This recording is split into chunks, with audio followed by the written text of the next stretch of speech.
Rukun iman bukan hanya sebatas menjadi sebuah teoritis saja, menjadi sebuah normatif saja, yang mungkin hari ini kita hanya sebatas dikenalkan kepada anak-anak. Namun rukun iman itu harusnya terrealisasi di dalam sebuah kehidupan kita.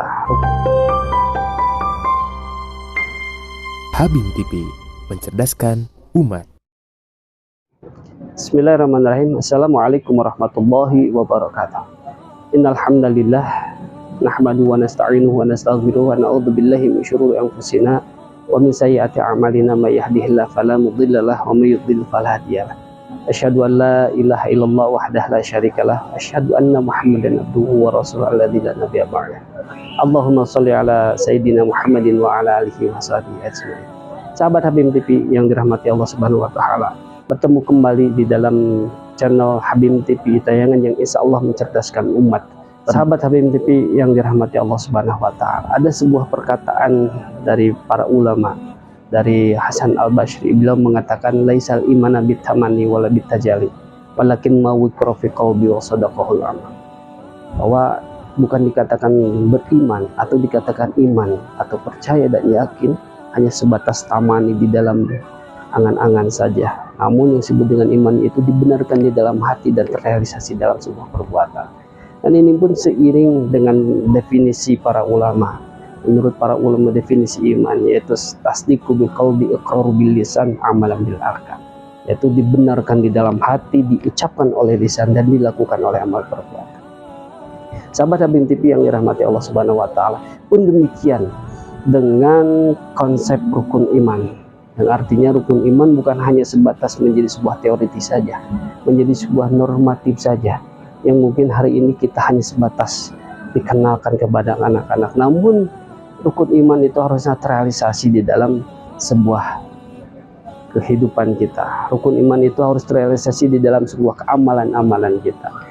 Nah, di dalam rukun iman yang pertama adalah iman kepada Allah Subhanahu wa taala. Maka kita yakini bahwa iman kepada Allah Subhanahu wa taala ini menjadikan sebuah landasan, menjadikan sebuah sumber dan tujuan segala apa yang ada di alam dunia kita. Ya, namun tentu pemahaman bahwa iman kepada Allah bukannya sebatas iman terhadap zatiahnya. Namun kita harus pahami juga bahwa iman terhadap kepada Allah juga kita meyakini bahwa ada peran Allah dari sisi-sisi yang lainnya. Peran yang pertama adalah Allah sebagai Al-Khaliq. Allah sebagai yang menciptakan manusia. Tidak ada zat yang mampu menciptakan alam semesta ini dan manusia sekalipun. Itu hanyalah Allah Subhanahu wa taala. Ya, banyak kita bisa melihat di dalam surat 41 ayat 53. A'udzubillahi minasyaitonirrajim. Bismillahirrahmanirrahim. Sanurihim ayatina fil afaq wa fi anfusihim hatta yatabayyana lahum annahul haq. Awalam yakfi bi rabbika annahu ala kulli syai'in syahid.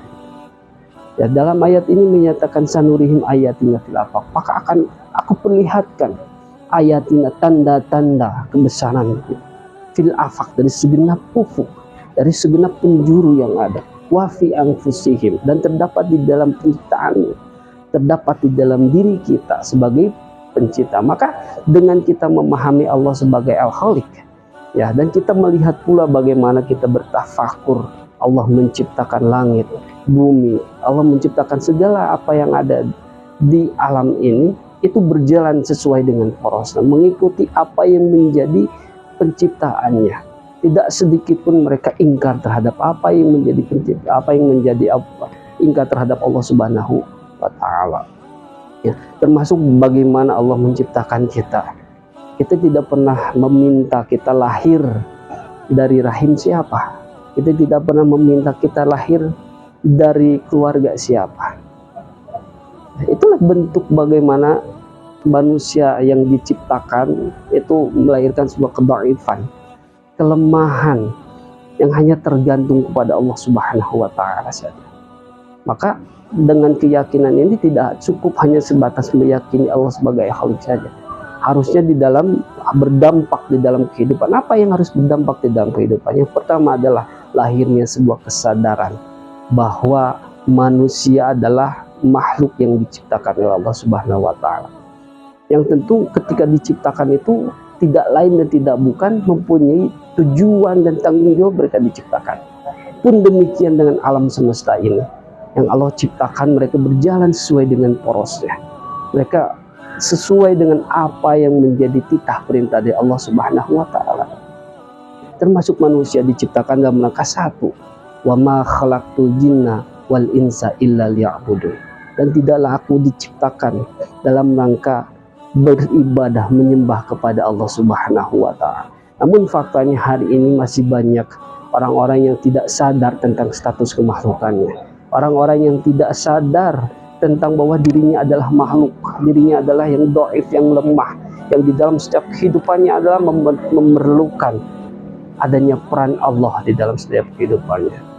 Ya, mungkin masih banyak hari ini ataupun kita semua yang merasa bahwa seakan-akan kita menjadi Tuhan bagi kita sendiri. Artinya apa yang menjadi kehidupan kita sesuai dengan apa yang kita inginkan, tidak sesuai dengan apa yang Allah inginkan. Maka tentu di bulan Ramadan ini marilah kita memperbanyak mengingat kembali, memahami kembali siapa sebetulnya manusia dengan status, fungsi, dan tugasnya di alam dunia ini. Yang kedua, tentunya dengan kita sadar, yang kedua maka kita melahirkan bahwa manusia itu tidak lepas inherent dengan konsep penciptaannya. Inherent dengan konsep penciptaannya. Allah lah yang maha pencipta. Kita tidak bisa lepas ya bagaimana Allah menciptakan mata, bagaimana Allah menciptakan bibir dan menciptakan seluruh apa yang menjadi alat indera kita yang ada di alam, yang ada di dalam tubuh ini.